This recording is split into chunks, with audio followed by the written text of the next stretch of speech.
पुण्यात्माओं, हमारे अंदर लोक वेद इतना गहरा घर कर चुका है, इतना ज्ञान सुन के परमात्मा ने प्रमाण बताए, शिव पुराण में लिखा है, विष्णु पुराण में लिखा है। अब इतना समय नहीं तो दास आपको दिखाता, फिर शाम को देखेंगे। अब यो वर्षों से लोक वेद सुन रखा था। धर्मदास जी कहने लगे, भगवान एक अर्ज है मेरी। परमात्मा बोले, बोल भाई की अर्ज है तेरी? हे भगवान, वैसे तो आप जो कहोगे वो सही होगा, लेकिन मेरे मन में कुछ उथल पुथल हो रही है, आपकी आज्ञा हो तो मैं शंका समाधान करवाऊं। परमात्मा बोले, बोल भाई पूछ। धर्मदास जी ने कहा कि भगवान आपके तो ब्रह्मा विष्णु में ऐसे कुछ नहीं कर सकते।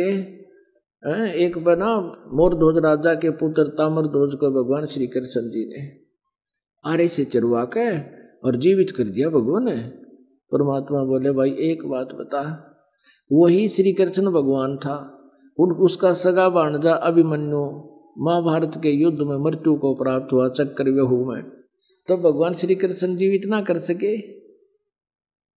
अब धर्मदास जी ने देखा, आंख फाड़ के, सच्ची है बात तो सही है। परमात्मा बोले, अरे सुभद्रा रोए, श्री कृष्ण की बहन जिसका बेटा था, श्री कृष्ण रोए भांजा मर गया, पांचों पांडवों का कुल नाश हुआ था, श्री कृष्ण ने जीवित क्यों ना कराया? वो जब समर्थ थे तो। अब धर्मदास तो मुंह बाया का बाया रहे, क्योंकि हमने तो एक तरफा ज्ञान सुन रखा था। तो परमात्मा ने कहा, अब मैं बताता हूं क्यों नहीं कर सका।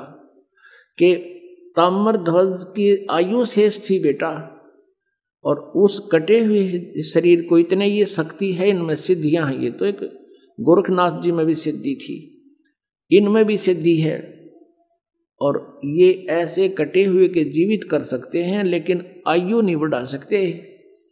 अभिमन्यु का प्रारब्ध चक्रव्यूह में मरना ही था, उसकी आयु शेष नहीं थी, इसलिए श्री कृष्ण कुछ नहीं कर सका। तो समर्थ कहाँ रहा? और वेदों में लिखा, परमात्मा अपने साधक की आयु बढ़ा देता है। श्री कृष्ण से आयु नहीं बढ़ी थी, इसलिए ये परमात्मा नहीं था।